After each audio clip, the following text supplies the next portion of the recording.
मैं हूं खुशीलाल और आप देख रहे हैं सीधी नजर लाइव। दिन भर की खबरों को जानने से पहले नजर डालते हैं आज की सुर्खियों पर। आपके महल के साज सज्जा में लगाए चार चांद।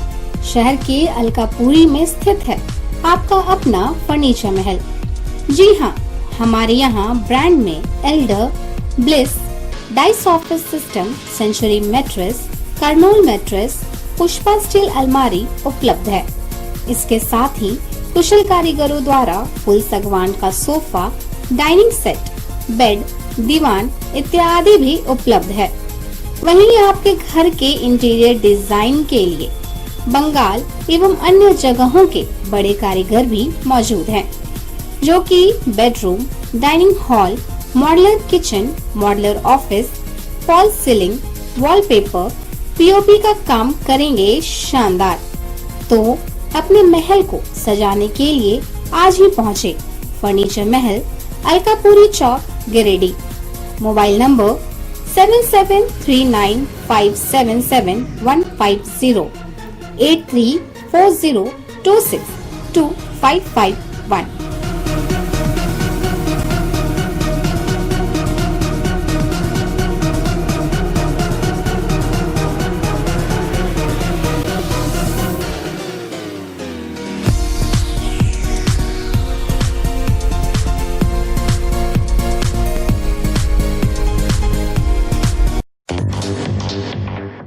गिरिडीह जिले को पोटेंशियल एक्सपोर्ट हब बनाने की कवायद शुरू। उपायुक्त ने किया district level export promotion council का गठन। बैठक कर उपायुक्त ने निर्यात उत्पादों को सुदृढ़ एवं बेहतर बनाने के लिए किया कई प्रमुख इंडस्ट्रीज का निरीक्षण।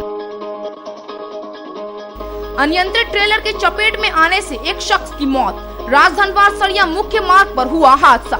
सड़क किनारे खड़े शख्स को ट्रेलर ने रौंदा। धनबाद मंडल के पारसनाथ चौधरी बांध एवं निमिया घाट स्टेशन के स्टेशन मास्टरों का आंदोलन। रात्रि ड्यूटी भत्ता में सीलिंग करने के निर्णय के विरोध में मोमबत्ती जलाकर जताया रोष। और वन नेशन वन राशन का लाभ मिलना शुरू। झारखंड की पहली लाभुक बनी तीसरी में रह रही महाराष्ट्र की बुजुर्ग महिला सावित्री सा। राशन मिलने पर मोदी सरकार के प्रति जताया आभार।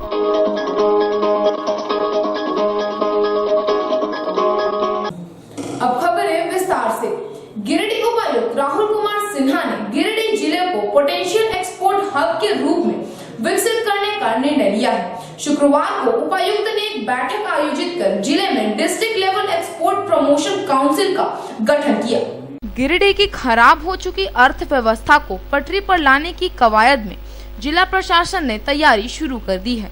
गिरिडीह उपायुक्त राहुल कुमार सिन्हा ने गिरिडीह जिले को पोटेंशियल एक्सपोर्ट हब के रूप में विकसित करने का निर्णय लिया है। शुक्रवार को उपायुक्त ने एक बैठक आयोजित कर जिले में district level export promotion council का गठन किया। बताया जाता है कि जिले में एक्सपोर्ट प्रमोशन के लिए काफी उत्पाद तैयार किए जाते हैं। वर्तमान में सभी उत्पादों को चिन्हित करते हुए बड़े पैमाने पर जिले एवं राज्य की उपयोगिता सुनिश्चित करते हुए उत्पादों का निर्यात बड़े स्तर पर करने से जिले को पोटेंशियल एक्सपोर्ट हब के रूप में विकसित किया जा सकता है। गिरिडीह जिले में मायका की क्वालिटी वर्ल्ड में बेस्ट है, जिसका उत्पाद काफी बड़े पैमाने पर तैयार किया जाता है। साथ ही टीएमटी बार एवं स्पॉन्ज आयरन बड़े पैमाने पर तैयार किया जाता है। इसके अलावा जिले में पर्याप्त मात्रा में माइका, ढिबरा के उत्पाद से कई प्रकार के उत्पाद तैयार किए जाते हैं, जिसका निर्यात कई देशों में इंसुलेटर, सर्किट पार्टिकल्स एवं कॉस्मेटिक सामग्री आदि हेतु किया जाता है। उपायुक्त द्वारा माइका इंडस्ट्री से संबंधित बड़े बड़े फैक्ट्रियों को इसी जिले में स्थापित करने का आग्रह किया है, ताकि माइका व टीएमटी सरिया से देश ही नहीं बल्कि राज्य भी आत्मनिर्भर बनने की दिशा में अग्रसर हो सकेगा। जिले के सभी इंडस्ट्रीज को उनके रॉ मटेरियल्स बड़े आसानी से उपलब्ध कराया जा सके। रॉ मटेरियल उपलब्ध होने से इंडस्ट्री सुनियोजित तरीके से उत्पाद को तैयार कर बड़े स्तर पर निर्यात कर सकता है।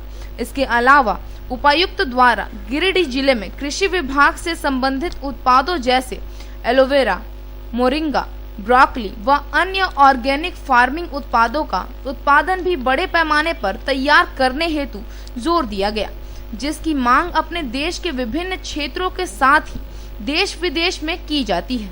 सभी उत्पादों की क्लस्टर बनाकर ऑर्गेनिक फार्मिंग एवं लिफ्ट इरिगेशन के माध्यम से इसकी खेती बड़े पैमाने पर की जा रही है एवं सुनियोजित तरीके से इन सभी उत्पादों का पैकेजिंग कर मार्केट में निर्यात किया जा सकता है और व्यापक प्रचार प्रसार के माध्यम से इसके निर्यात को बढ़ाया जा सकता है। बैठक के बाद जिले के सभी इंडस्ट्रीज को उनके रॉ मटेरियल्स बड़े आसानी से उपलब्ध कराया जा सके। इसके अलावा उपायुक्त ने कहा कि farmer producer organisation contract farming का सहारा लेना चाहते हैं तो ले सकते हैं, जिससे उत्पादों के निर्यात को बढ़ाया जा सकता है। बैठक के बाद उपायुक्त ने गिरिडीह जिले के निर्यात उत्पादों को सुदृढ़ एवं बेहतर बनाने के लिए कई प्रमुख इंडस्ट्रीज का निरीक्षण किया। बैठक में मुख्य रूप से अग्रणी जिला प्रबंधक बैंक ऑफ इंडिया, महाप्रबंधक, जिला उद्योग केंद्र अध्यक्ष, chamber of commerce, DDM, NABARD, जिला कृषि पदाधिकारी, जिला उद्यान पदाधिकारी, जिला आकांक्षी सलाहकार, सचिव, माइका एसोसिएशन व अन्य संबंधित अधिकारीगण उपस्थित थे। तेज रफ्तार एक अनियंत्रित ट्रेलर ने सड़क किनारे खड़े शख्स को कुचल दिया। मृतक की पहचान सरिया निवासी सुनील डागा के रूप में हुई है। यह घटना सरिया के विवेकानंद मार्ग पुराना पोस्ट ऑफिस के सामने की है।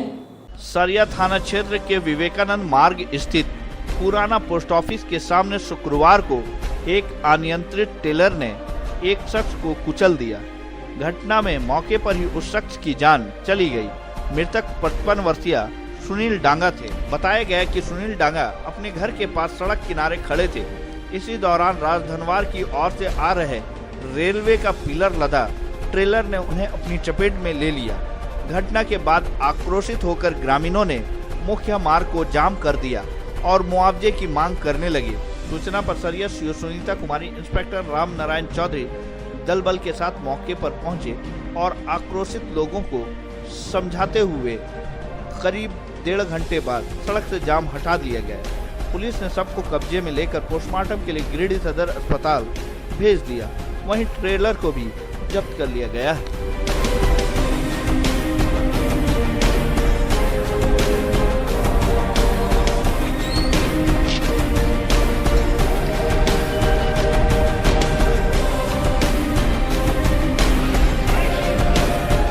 आज के दिनांक में एक सरिया में बहुत ही दुखद घटना हुआ।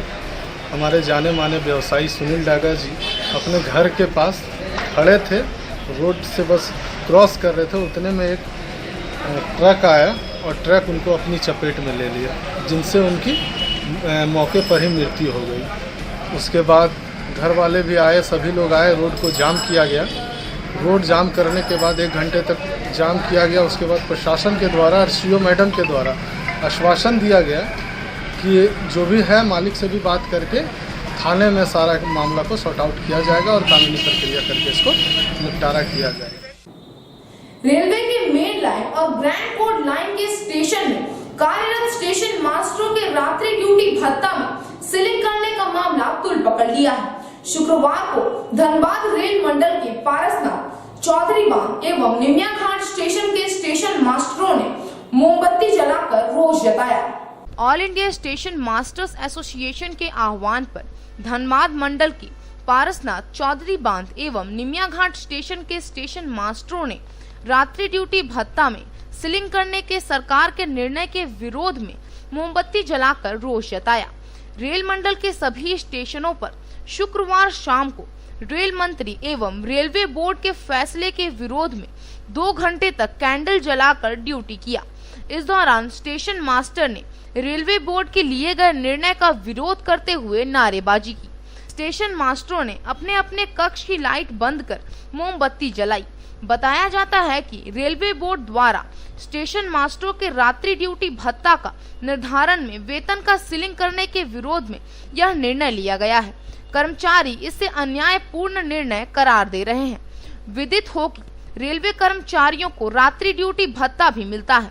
इसे प्रदान करने के कारणों में प्रमुख कारण यह है कि रात्रि में काम करने से कर्मचारियों के स्वास्थ्य पर बुरा प्रभाव पड़ता है, जिसकी भरपाई के लिए रेल प्रशासन रात्रि ड्यूटी भत्ता के रूप में कुछ रकम देती है।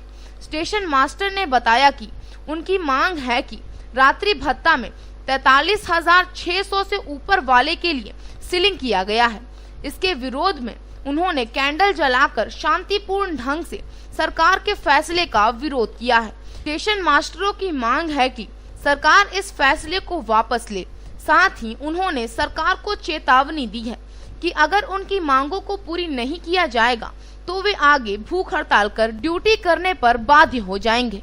लोग सभी स्टेशन मास्टर रात्रि भत्ता जो सरकार के द्वारा 43,600 से ऊपर वाले के लिए सीलिंग कर दिया गया है, उसके विरोध में हम लोगों ने कैंडल जला के और उसका शांतिपूर्वक विरोध प्रदर्शन कर रहे हैं, जिसके सरकार इस मांग को वापस ले और हम लोगों का जो रात्रि भत्ता पे जो नया सीलिंग लगाया गया है वो बंद कर दिया जाए। 19 बजे से 21 बजे तक 2 घंटे का रखा गया है।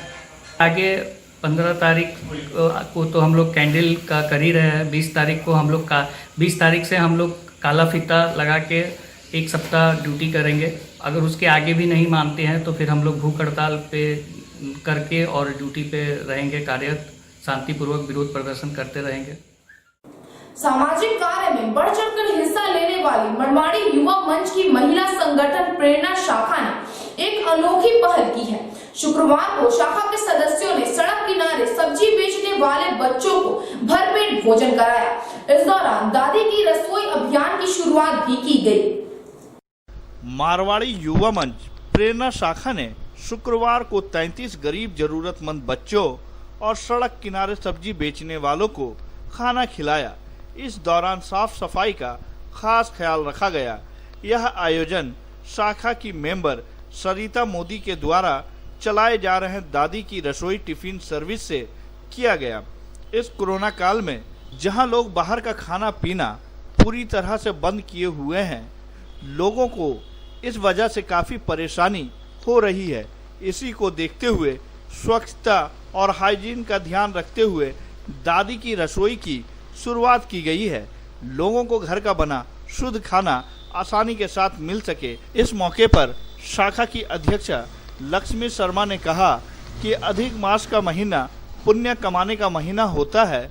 इसमें सभी लोग अलग अलग तरह से पुण्य अर्जित करते हैं, इसलिए प्रेरणा शाखा ने भी इस मौके पर गरीब बच्चों और सड़क किनारे सब्जी बेच रहे लोगों को खाना खिलाया। इस कार्यक्रम को सफल बनाने में मारवाड़ी युवा मंच प्रेरणा शाखा की अध्यक्षा लक्ष्मी शर्मा, कविता राजगढ़िया, प्रीति सिरोहीवाला, सरिता मोदी, श्वेता शर्मा आदि का महत्वपूर्ण योगदान रहा।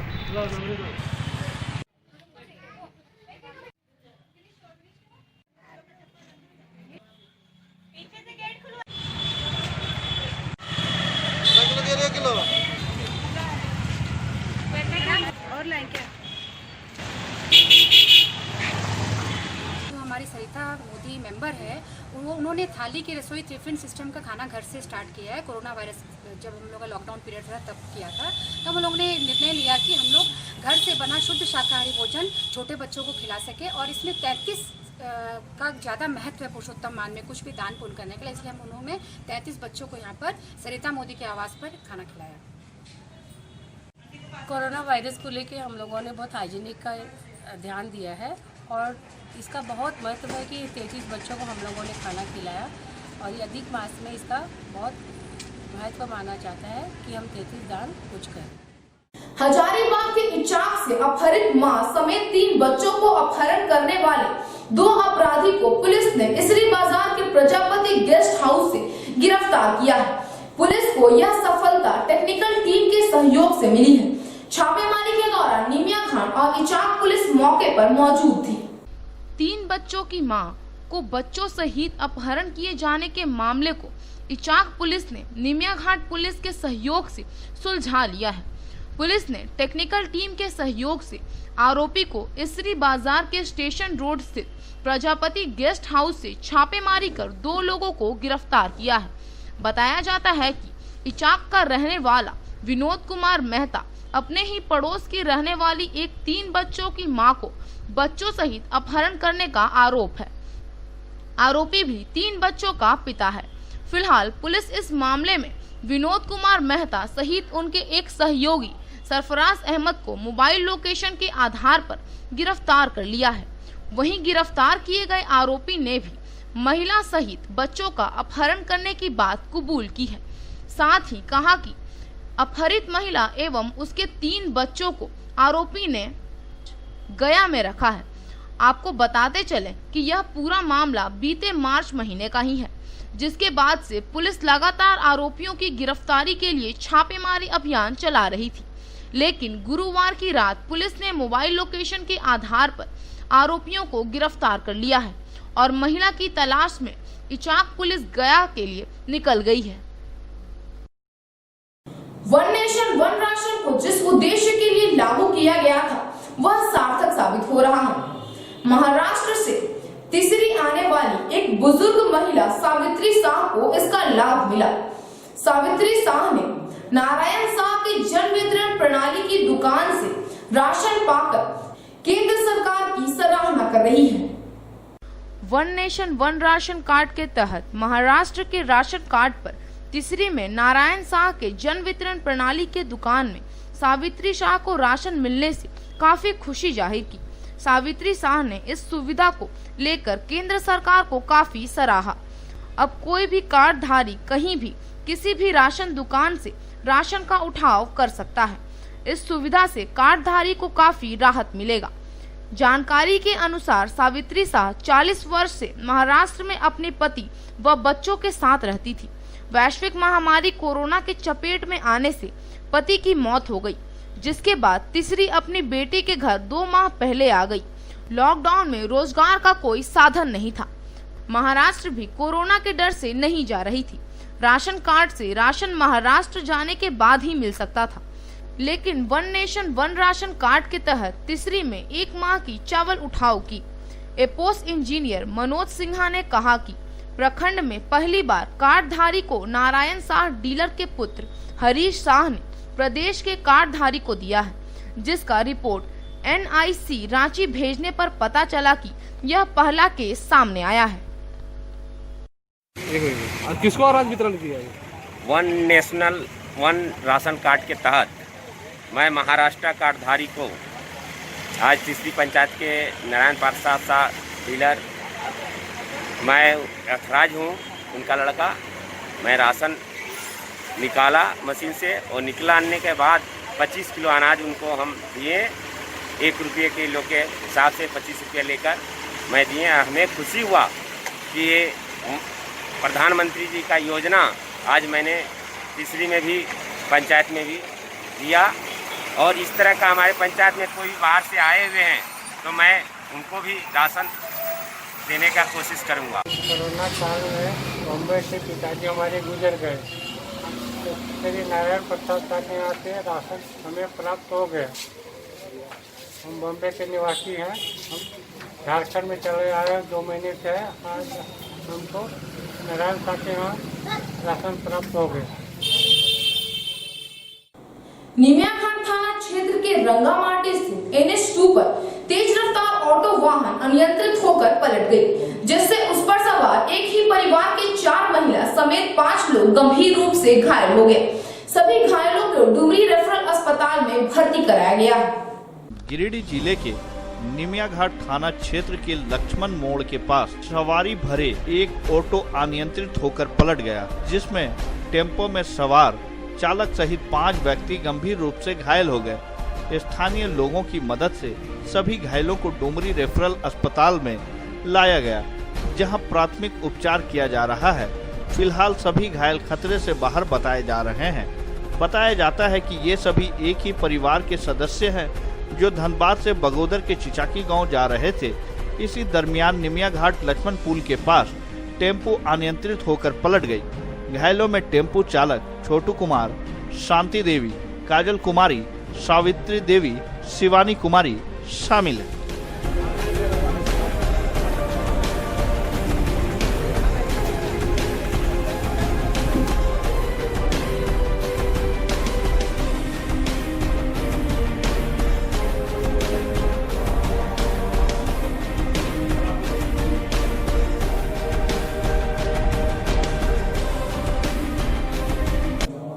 डुमरी प्रखंड के विभिन्न गांवों में ट्रांसफार्मर जल जाने के कारण बिजली आपूर्ति बाधित रहने से लोगों का सब्र का बांध टूट गया।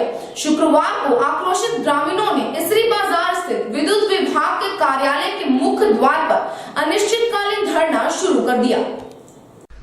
डुमरी प्रखंड क्षेत्र के कई इलाकों में ट्रांसफार्मर के खराब रहने से महीनों से बिजली गुल है। वहीं इसके समाधान की मांग करते हुए शुक्रवार को प्रखंड स्थित लक्ष्मण टुंडा की पंचायत समिति सदस्य सुनीता देवी डुमरी विद्युत कार्यालय में अपने समर्थकों के साथ धरने पर बैठ गई। बताया गया कि मोहनपुर में 25 केवीए की 2 ट्रांसफार्मर जो लगभग 1 वर्षों से जली है, वहां 63 केवीए का 2 ट्रांसफार्मर की मांग। लक्ष्मण टुंडा पीर मोहम्मद के घर के पास 100 केवीए के ट्रांसफार्मर लगभग 1 माह से जला है, वहां 200 केवीए ट्रांसफार्मर की मांग। बोरा टोला में 63 केवीए की ट्रांसफार्मर पिछले 2 माह से जला है, वहां 100 केवीए ट्रांसफार्मर की मांग। बुद्धनडी में 25 केवीए का ट्रांसफार्मर पिछले 3 माह से जला है, वहां 63 केवीए ट्रांसफार्मर का मांग। झारखंड कॉमर्स कॉलेज में 100 केवीए के ट्रांसफार्मर पिछले 2 माह से जला है, उसे बनवाए जाने। सिमरडेवा में 63 केवीए की ट्रांसफार्मर, वहां 100 केवीए ट्रांसफार्मर की मांग को लेकर धरना दिया जा रहा है। बताया गया कि आने वाले समय में नवरात्र एवं दशहरा है, घरों में बिजली नहीं रहेगी तो निश्चित तौर पर वहां के ग्रामीणों के त्योहार सा नहीं लगेगा। उपभोक्ता यदि 5-6 माह बिल नहीं दे सके तो उसकी लाइन काट दी जाती है, विभाग के द्वारा केस भी किया जाता है। इतना ही नहीं, ट्रांसफार्मर जलता है तो ट्रांसफार्मर आम लोगों को खुद अपने खर्च से ले जाना पड़ता है। इसी को लेकर धरना शुरू किया गया है। केवी का आपको पेपर हम नहीं जा रहे हैं, उसको भी कल मिल ही जाएगा और बाकी आ गया हम कैसा होगा। ग्रामीण लीग के भी दिए, हम भी दिए, नहीं हुआ तो हम लोग बाध्य होकर अनिश्चितकालीन धरना पे बैठे हैं। और देखिए कई घर रोशनी में रहते हैं, कई घर अंधेरा में भी रहते हैं और ऐसा स्थिति है, इसलिए हम लोग आज अनिश्चितकालीन धरना में बैठे हैं। देखते हैं कब तक मिलेगी, जब तक नहीं मिलेगी तब तक हम लोग वहाँ बैठे रहेंगे। वहाँ 3 महीना से ट्रांसफार्मर जला हुआ। इस तरह के कई ऐसे गाँव है जहाँ महीनों से ट्रांसफार्मर जला है, ट्रांसफार्मर बदली नहीं करने के अभाव में बिजली बाधित है। वहाँ के ग्रामीण त्रस्त है। बिजली बिल भी चालू है, बिजली बिल भरने के लिए क्या करना पड़ता है, वो छुपा नहीं। अगर 5 महीना बिजली बिल नहीं भरे तो अधिकारी जा कर के लाइन काटते हैं उसका और उस पर केस भी होता है। लेकिन अभी ट्रांसफार्मर लगाने की बात हो तो ग्रामीण दर दर भटक रहे हैं, अपने से खुद ट्रांसफार्मर पहुंचाते हैं, अपने राशि से ट्रांसफार्मर लेके आते हैं। यही स्थिति है। हमें ट्रांसफार्मर नहीं मिला, आवेदन दिया लोग, ग्रामीण कई जनप्रतिनिधि लोग उस पर पहल किए, नहीं हुआ तो अंतिम में जनप्रतिनिधि अपने पंचायत समिति सदस्य लक्ष्मण टुंडा के जो सुनीता देवी उनके नेतृत्व में यहाँ सोशल डिस्टेंसिंग का पालन करते हुए एक तरह से धरना का कार्यक्रम, अनिश्चितकालीन धरना का कार्यक्रम रखा गया और हमारे डुमरी भाजपा परिवार इनका समर्थन कर रहे हैं। और हम इस सरकार की को कड़ा चेतावनी देना चाहते हैं और कहना चाहते हैं कि काश 9 महीना पहले जो सरकार थी रघुवर दास की, वही सरकार होती तो यह दशा नहीं झेलना पड़ता। एक समय था 181 मुख्यमंत्री जन संवाद में लोग कॉल करते थे कि 24 से 48 घंटा में ट्रांसफार्मर घर पहुंच जाता था। गांव प्रखंड कार्यालय के सभागार में पंचायत समिति सदस्य की एक बैठक आयोजित की गई। बैठक में प्रखंड में हो रही समस्याओं व प्रखंड के पंचायतों को लाभ पहुंचाने के लिए गहन विचार किया गया। गांव प्रखंड कार्यालय में शुक्रवार को प्रखंड विकास पदाधिकारी मधु कुमारी की अध्यक्षता में पंचायत समिति सदस्य की एक महत्वपूर्ण बैठक आयोजित की गई। बैठक में प्रखंड में हो रही समस्याओं व प्रखंड के पंचायतों को लाभ पहुंचाने के लिए गहन विचार किया गया। बैठक में मुख्य रूप से गंदे नाले के पानी के लिए पनसोखा का निर्माण करवाना, सीडीपीओ द्वारा क्षेत्र का निरीक्षण करने, आमतारो पंचायत में निर्माणाधीन आंगनबाड़ी केंद्र का जांच करना, क्षतिग्रस्त हुए मकानों का आधिकारिक जांच के बाद भुगतान करना, पोषणाहार वितरण को लेकर जांच करना, अस्पताल के लेबर रूम में कर्मियों द्वारा प्रसूताओं से ली जा रही राशि पर रोक लगाना, आधार कार्ड निर्माण को लेकर हो रही समस्याओं का निराकरण करना, प्रखंड में कन्यादान योजना के तहत लोगों को लाभ पहुंचाना, पेंशन योजना में आ रही परेशानियों को दूर करने जैसे कई मुद्दों पर चर्चा की गई। इसके साथ ही मनरेगा योजना में हो रही गड़बड़ियों का जांच करने व योजनाओं को मजदूरों के द्वारा करवाने का दिशा निर्देश दिया गया। मौके पर उपस्थित जनप्रतिनिधियों ने प्रखंड में हो रही समस्याओं का निराकरण करने की मांग की गई, जिसमें प्रखंड विकास पदाधिकारी द्वारा सभी समस्याओं का जल्द से जल्द निराकरण करने की बात कही गई। बैठक में प्रमुख ललिता देवी, उप प्रमुख नवीन कुमार यादव, चिकित्सा प्रभारी डॉक्टर अरविंद कुमार, प्रखंड शिक्षा पदाधिकारी जमालुद्दीन अंसारी, गंगाधर पांडे, सीडीपीओ आरती कुमारी, बीपीआरओ संजय कुमार, संसद प्रतिनिधि श्री राम यादव, विधायक प्रतिनिधि वहाब खान, बिरने मुखिया राजकुमार यादव, गांवा मुखिया अनुरूपा देवी, जामदार मुखिया नीलम ज्योति हेमरम सहित दर्जनों जनप्रतिनिधि व पदाधिकारी मौजूद थे।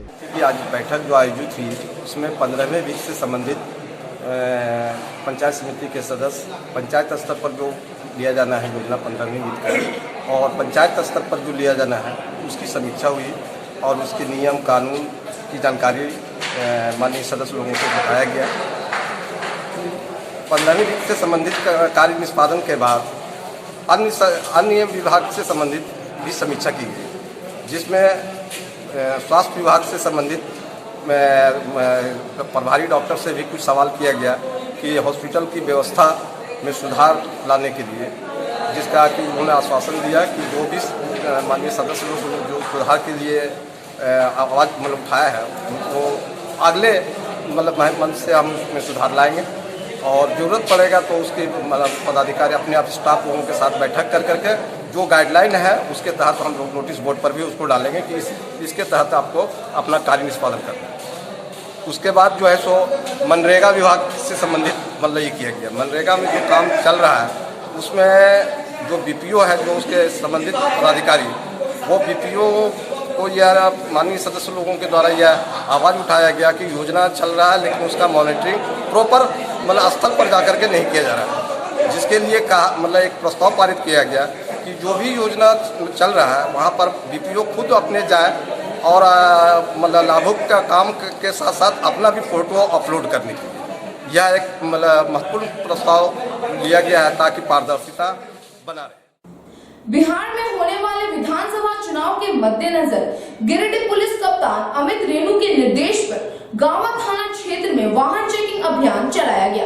इस दौरान दर्जनों वाहन जब्त किया गया, जिस पर जुर्माना हुआ। पुलिस के इस अभियान से वाहन चालकों में हड़कंप मच गया।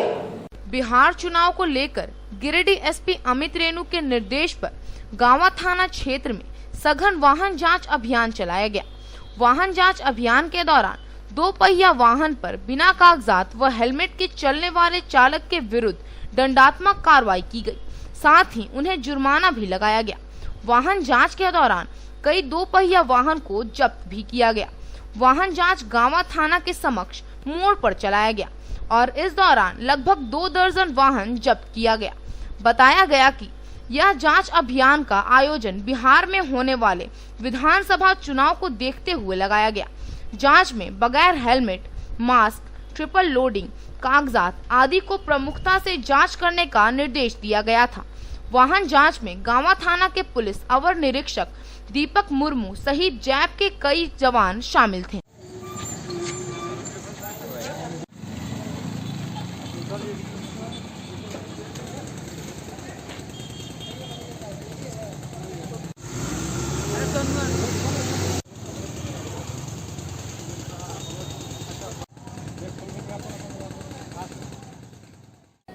आज का यह अंक आपको कैसा लगा? आप अपने सुझाव व राय इस नंबर पर दे सकते हैं। साथ ही ताजा तरीन खबरों के लिए आप सीधी नजर लाइव के वेबसाइट, फेसबुक, ट्विटर, पोर्टल व इंस्टाग्राम को फॉलो कर सकते हैं। अब दीजिए पूरी टीम को इजाजत। नमस्कार।